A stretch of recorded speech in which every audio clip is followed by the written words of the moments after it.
Проходи, Алина. Так, присаживайся. Давай, рассказывай, что у тебя в спине. Бывают и частые боли именно вот по хребту, и когда, допустим, день какой-то вот активный, я там много хожу, то бывает и поясницу как бы тянет. Также бывает, что именно вот как бы некомфортность и усталость в спине настолько, что хочется вот так вот сидеть. Так, давай исключим сразу. Ходишь на каблуках? Нет, не хожу. Обувь удобная? Да. Полуспортивная, танкетка? Да. Нет, полуспортивная, всегда низкий ход. Во сколько начинает болеть здесь? В обед или ближе к вечеру? Ближе к вечеру. Угу. Становись сюда. Давай ко мне спиной, так поворачивайся. Ага. Здесь хорошо виден правосторонний сколиоз. Давай повернемся так на камеру. И наклонись вот так, и плечи вот так как бы сгорбись, да? Ну, я сразу хочу сказать, что мы до этого снимали ролик на английский канал «Мануальная терапия». И здесь я уже процентов, наверное, 60 сколиоза убрал. Но если присмотреться, мы видим, что вот эти мышцы с правой стороны гипертрофичны, а тут гипотрофичны. То есть это более накачанная сторона, чем это. Вот и по болезненности правая сторона будет чувствительнее, да? Вот. И квадратная мышца поясницы справа болезненно, слева нет, да? Да. Ровненько. Смотрим на уровень лопаточек. И сразу ставлю на гребни подвздошных костей. А ну посмотри там на камеру основную. Видно, что левый палец... Ага, сори. Моя лысина, самая знаменитая лысина. Вот тут видно, да? Вот, хорошо. Значит, сейчас нам надо проверить, есть ли физический перекос таза или разная длина ног. Ложись сюда на спину. Сейчас фокус на ножки. Угу. Проверяем ножки. Алин, у тебя ноги разные. Одна вот правая, другая левая. Представляешь? У кого так, напишите в комментарии. Так, ну если честно, вот эта нога короче. Видно там на камеру? Не видно. Ложись на живот. Так, друзья, мы специально поставили вторую камеру, так, чтобы было четко видно разная длина ног. И я вам покажу на эту камеру, сделаю акцент. По пальчикам видно, что вот эти пальцы длиннее и пяточка, вот эта нога длиннее. То есть, короче, правая. Это мы засняли, это четко видно. Теперь мы вот так снимем. Некоторые вот так делают, естественно, так нельзя диагностировать. Надо более-менее ровно. Ты расслабь ножки, несколько раз согнуть. Вот. И опять положить и посмотреть. Ничего не изменилось, ничего не изменилось. Правая нога короче. Теперь надо посмотреть, есть ли у нас болезненные точки триггерные по правой стороне, по левой. Есть, нашел, да? Параллельно справа нету, слева есть. Подколенные мышцы слева жестче, да, чем справа. Здесь латеральную часть бедренной фасции проверим. Тоже, да, болезненные? Угу. Так, Справа, да? Нормально, слева боль. Ага, а стоя было справа, да? Да. Видите, как меняется у нас болезненность мышц при пальпации. Так, друзья, значит, мы продиагностировали ее ножки лежа, и оказывается, такого диагноза, как перекос таза, не существует, потому что лежа гребни подвздошных костей были на одном уровне. Просто у нее правая нога короче левой. Это у всех людей. Некоторые думают, что я один такой. Нет. Ученые проводили исследования. 25% людей имеют правую ногу короче, 75% левую. Как они проверили? Они запустили две группы людей в лес без ориентиров. И одна группа ходит против часовой стрелки, другая против. То есть, естественно, та нога, которая короче, будет меньше шаг делать. Та, которая длиннее, то есть у тебя левая длиннее, значит, ты будешь ходить, загребать, как веслом на лодке. Да? Если ты сильнее гребешь левой рукой, значит, куда-то лодка будет вправо по часовой. Вот ты и твоя бы группа ходила бы по часовой стрелке, кругами в лесу. А у кого эта нога, короче, правая, сюда. Какая у тебя толчковая нога? Вот ты прыгаешь с бордюра. Правая или левая? Ну, больше левая. Левая. Да. Ну, потому что левая длиннее, тебе удобнее. Но когда ты стоишь, вот представь, у тебя сейчас правая ножка, ближе ко мне чуть, вот, правая короче. То есть у тебя идет вот так вот состояние. Ну, то есть я сейчас специально, да, вот, искривлю тебя. Но на самом деле так чуть-чуть. Но когда мы занимаемся спортом, много ходит, даже 3 миллиметра разницы влияет. Вот у спортсменов стельками выравнивают разницу 3 миллиметра. У людей, которые сильно спортом не занимаются, уже от 5-7 надо выравнивать. То есть это к ортопеду сходить и выровнять стельками. Значит, если левая нога длиннее, то когда ты прыгаешь, первая нога какая опускается на пол? Левая, это что Левая, длиннее. да. Значит, у тебя будет и левый сустав быстрее разрушаться, и бедро. Понимаешь? Вот. Что касается мышц, поэтому замечай, болит, ну, ты еще молодая, еще не болит, но лет к 40, если не выровнять, будет болеть левый сустав. Почему у тебя болит справа? Лежа наоборот, да? Лежа Да. вот это больше, Да. а стоя это, да? Да. Да. Болезненно справа? Да. А вот теперь смотри, я сейчас беру, подкладываю медицинскую направление и выравниваю тебе ножки. Давай, под правую становись. Не, ровно стань. Не, пяточками сюда стань, под пятку. Мгм. Вот так. Мгм. И сейчас должна боль уйти. Давлю одинаково. Не болит. Одинаково? Да. Убирай листик с-под ног. Ой. И боль возвращается. Четко понятно, что Да. нужна ортопед-коррекция. Всего лишь пойти к врачу-ортопеду. И вот примерно такой толщины тебе нужна стелька. У врачей есть специальная аппаратура. Они замеряют. Ты станешь такой на артроскоп. Замеряют, посмотрят, замеряют стельку, подпятник. И еще у тебя, по-моему, есть продольная плоскостопие. Вот эта ножка заваливается сюда немножко. Видишь, сюда палец хорошо залазит, а сюда меньше. Но опять же, это все выяснит врач-ортопед очень быстро. А мы смотрим, как у тебя болезненно ли тебе свод стопы. Вот давлю сюда и сюда давлю. Нормально? Да, нормально, не чувствуется вообще. Ну хорошо, значит, особой патологии у тебя еще нету, то есть не успела накопиться.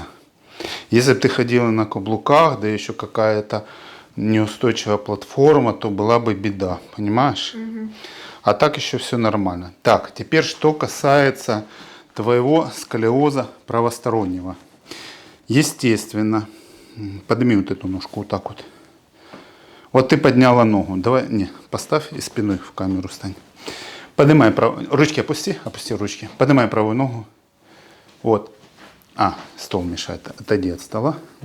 Чтобы ты перед собой вот так. Поднимай. И куда наклоняется таз? В эту сторону, да? Да. Видно перекос в камеру? Теперь другую ножку подними. Вот. И идет перекос таза. Давайте я пальцы поставлю. Сейчас этот гремень выше. Меняй ноги. Поднимай. Теперь этот. Угу. Теперь ставь.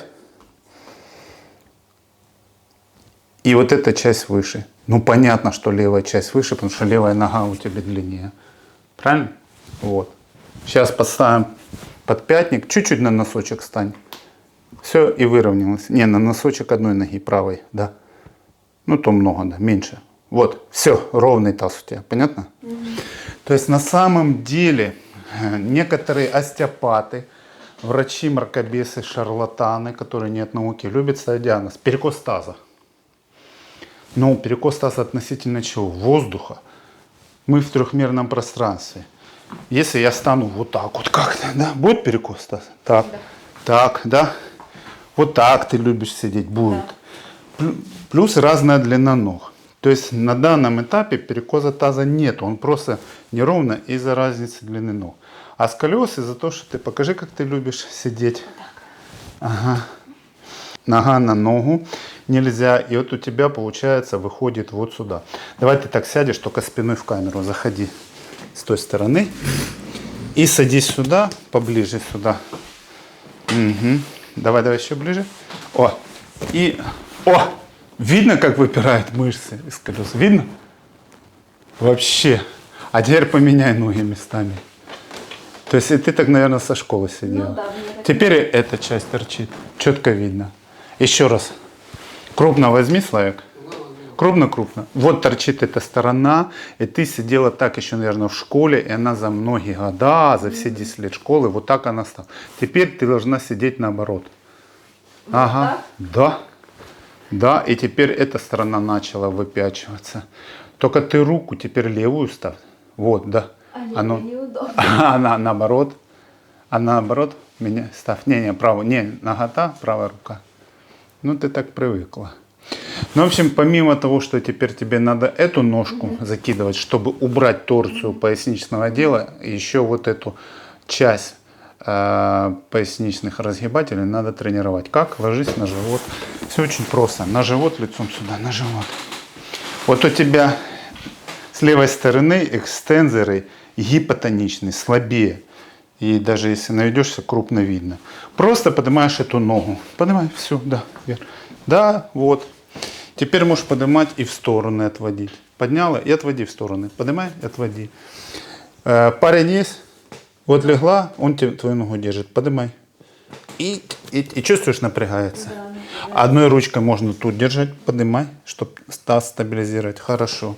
Вот, можно качать гамстринги, то есть одной рукой держим крестец, прям, а вот эту ножку толкай на себя пятку. Есть. А теперь наоборот, от себя. Угу. То есть тренируем эту часть, понятно? Потом для того, чтобы ротировать, если любишь спать на животе, отдыхать, вот сюда валик подкладываешь из полотенца. И ты уже ровнее лежишь. Понятно? Да. Значит, и естественно всегда будет образовываться блок крестцово-подвздошного сочленения. С какой стороны? Где больше спазм? Спазм у тебя больше тут. Давай проверим крестцово-подвздошное сочленение. Где более болезненно? Справа. Справа. Здесь, да, более чувствительно. Здесь функциональный блок из-за того, что разный тонус мышц и разной длины ноги. Понятно? Как мы разрабатываем и проверяем еще блок? Надо еще проверить блок тазобедренного сустава. Ручки так. Ближе ко мне ложись. Угу. Еще. Ножку вот так вот. И смотри, как ходит. То есть в идеале должен вот это вот большой гребень, вот как это называется, масла. Ну, в общем, это вентральная часть подвздошной кости ложится. Это у тебя часть ложится спокойно. Видишь? Теперь ту давай проверим. Сюда, ближе сюда. Угу. Здесь чуть хуже, но не страшно. Вот в таком плане чуть разрабатывать. Чувствуешь, здесь есть какой-то дискомфорт, да. Болезненность, да? Угу. Есть специальный прием мануальной терапии по разблокировке правого крестцово-подвздошного сочленения. Ложись на бок ко мне лицом, наподобие того, что мы делали в том видео, ближе ко мне. Ближе еще попой, ближе, попой. Значит, эту ножку вот так, эту так, ручки так, две руки сюда, тут две. Угу. Вот эту бедра я фиксирую. Вот, фиксирую гребень подвздошной кости. Ребра не больно? Больше сюда плечом, вот так. И вот сюда контур ротации лицо. Вот. То есть я сейчас делаю манипуляцию именно на вот этот сегмент. Чувствуешь? Да. Вот здесь шевелится. Да. Есть. Оно? Вот оно. Здесь вот был блок, который мы там не досмотрели, потому что в том видео диагностику как таковую не делали, да? Как ты можешь сама себе помогать здесь? Ложишься на край. Если диван высокий, нога сюда свисает. Угу. На самый край. Все, отпускай ногу. Так лежишь, загораешь. Расслабь ногу, чтобы свисала. Чувствуешь, тянется? Да, чуть-чуть. Угу. Вот. Сейчас мы тебе блок сняли. Вот так, если полежишь минут 10-15, то здесь вот вообще уйдет блок. Теперь запрокидывай. Угу. Ложись нормально. Я так же само давлю. Сейчас скажешь, должно быть меньше уже боль. Да, меньше, да? Угу. Второй прием. Но это еще не все. На спину ложись. Угу. Ножки поджимай. Эти ручки убирай сюда. И делаешь вот такие вращения. Туда, сюда, туда, сюда. Блок справа был? Да. Вот такой есть прием в йоге. Угу. Ножка сюда. О, чувствуешь? Да, тянет. Угу, можешь держаться так. Угу. И теперь усиливаем. Вот сюда ложь большую пуховую подушку. Подушка не упадет прямо вот сюда на колено. И тебя она вот так ротирует. Чтобы сильнее натягивалась, меняешь как-то угол этой ноги, ищешь, где тебе приятней. Чувствуешь? Да. Угу. Вот она тянется. То есть вот задача, вот мобилизация. Можешь так ножкой качать. Парень тоже, вот ты так легла, вот тут. Рука для того, чтобы ты фиксировала свой торс. И я тебя держу, чтобы он не проворачивался, иначе не будет толка. Вот, там ты тоже держишься. И, о, здесь происходит скрутка такая. И она комфортная, да? Да. Теперь меняй ноги, друг. На эту сторону тоже можно. Не, попу не надо ротировать. Попа ровно лежит, а ноги так выворачивай. Сгибай. Угу. Вот видишь, ты ее хочешь ротировать. Руку сюда, наоборот, эту сюда. А на эту вообще без проблем вообще идет, да, не ничего не чувствуешь. чувствую. Ну, там блок там образовал. тянет. И вот это все сколиоз, напряжение поясничных мышц, поза и разные ноги. Чуть-чуть ножка разной длины, 5 миллиметров, неправильная поза. И вот возникает, это у тебя не сколиоз больше, это у тебя торсия поясничных позвонков. То есть, вот представь, ты сидишь в школе 10 лет еще, и ты сидишь не так ровно, там, допустим, за компьютером, а вот так вот. Да. Вот тебе торсия произошла. Еще так ногу вывернула, ногу на ногу, таз. Вот тебе искривление таза. Это функциональное искривление. Ты вот палец ровный, вот кривой. То есть, если бы ты ровно сидела, у тебя бы вот все кости были ровные. Вот так скрутилось, вот так вот. Функционально. Ты сама должна сама себя выровнять и все. Ну, как мы можем стоять, да, там, облокотившись вот так вот, курим. Или как в армии ровно, да. Все. Теперь проверим паховые связки, потому что очень часто из-за перекоса таза, но глупое выражение, я уже сказал, нет такого диагноза, но перекос таза уже понятно, с чем связан. Они могут напрягаться, да, из-за блока КПС. И ты сейчас сама скажешь, где болезнь. Ой, слева, наверное. Вот тут, вот, Да. вот она. А поставь сама пальцы, прочувствуй тут мягкие и тут. С яичниками проблем не было. Нет. И с ключами. Не, Чувствуешь? ну было киста. Киста. Ну тут такое. Киста А це так нет. ценная болезнь. Вот тут связки как будто бы Какая-то сторона левая. левая. Какая нога у тебя длиннее? Левая. И помнишь, по левой стороне у тебя Да. и икроножные, и латеральные мышцы, вот тензор латер фасcia, вот, и с этого. То есть более длинная нога принимает всю нагрузку на себя. Вот видишь, как все взаимосвязано? Да. Мгм. А блок крестцово-позвоночного сочленения справа, почему? Левая часть выше. То есть они симметричные, КПС. И левая задирается вверх, крыло таза, а это блокируется, друг на друга надавливается. Ну вот, допустим, вот палочка и вот палочка. Если я левую часть задеру, это что? Опускается сюда, и здесь происходит трение физическое.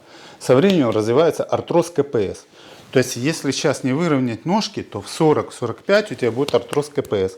Вот как сейчас женщины приезжают, как раз 40-45, у них делаем мы КТ, МРТ обследование и артроз КПС. В этот КПС колем плазму. Теперь хрящи стерлись физически. И им болит, даже они могут сидеть долго в машине, за компьютером, полчаса посидят и уже дикие боли. Потому что нет хряща. Он за длительное время, за 25 лет стирается, к 45, понимаешь? И приходится применять очень дорогую терапию по лечению этого хряща. Восстановить хрящ в 45 лет тяжело. Да, есть методики стволовых клеток введения, но они супер дорогие. Поэтому мы что делаем? Физиотерапию, там лазеры, магниты и собственную плазму крови колем туда, и оно регенерирует, восстанавливает. Ну а для того, чтобы такого не было, дорогие друзья, начинайте правильно диагностироваться и лечиться как раз 18 лет. Вот школу закончили, все, уже можно всех деток, всех подростков, ну для меня, кто закончил школу, это детки еще, вести к ортопеду, к травматологу, к вертебрологу, проверять свой позвоночник, к мануальному терапевту. Вот. Как-то так. Интересно? Да. Тебя родители не водили, да? Нет. Нет, ты думаешь, что я там сама себе там вылечу. Но ты не могла это все узнать. Ты же со стороны себя плохо видно, да? Ну да. Ты же ноги не можешь увидеть там. Ну, я, если честно, даже и не замечала, как. Ну, конечно, как ты 5 миллиметров заметишь? Это все равно, что вот это ухо у меня будет 55 миллиметров, а это 60. Как я даже пальцами это 5 миллиметров незаметно. Это уши. Так уши вот рядом, а где стопы? Как ты можешь туда головой посмотреть? Уши ты хоть в зеркало видишь. Ну, в общем, как-то так. Садись. Интересно было, да? Друзья, если вам понравился данный формат, это уже, наверное, второе или третье видео, которое я снимаю на наш канал, то пишите в комментариях, да, голосуйте лайками, и мы будем продолжать разбирать подобные случаи, а потом в 45 лет сделаем ей МРТ КПС и посмотрим, да, в 45. И мы вспомним, обязательно запишем ролик с обзором МРТ ее правого КПС, вообще весь пояснично-крестцовый отдел 45 лет, и скажем, не напрасно ли мы сейчас вот полчаса потратили. Представляешь, аж полчаса мы потратили, чтобы 45 лет не тратили люди бешеные деньги. И время, и деньги, действительно, это так. Так что с вас лайки, с нас МРТ в 45 лет. Правда? Пока-пока. Медицинский центр «Атлант».